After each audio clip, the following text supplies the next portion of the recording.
CPM నాయకులు సిరిపురపు శ్రీనివాస్ పెద్దాపురం వరహరహాలిపేటలో అల్లూరి సీతారామరాజు విగ్రహానికి పూలమాలలు వేసి నివాళులర్పించారు.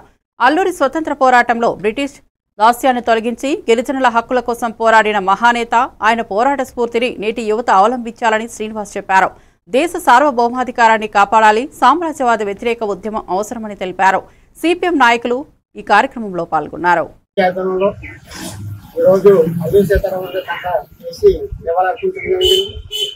నాటి స్వతంత్ర పోరాటంలో సీతారామరాజు పాత్ర ప్రధానమైన పాత్ర.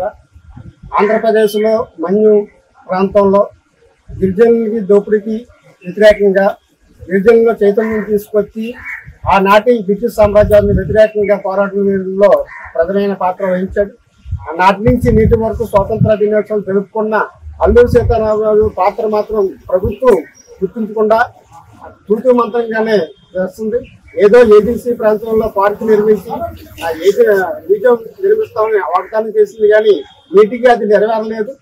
అనేక స్కూల్లో 1-2 దఫాల్లో మాత్రం జయంతి వేడుకలు జరిపారు. కానీ మేము సిపిఎం పార్టీగా డిమాండ్ చేసేది ఏంటంటే రాష్ట్ర వ్యాప్తంగా జయంతి వేడుకలు అన్ని స్కూల్లోనూ ప్రభుత్వ కార్యాలయాల్లో జరపాలా, అది అధికారికంగా జరపాలా.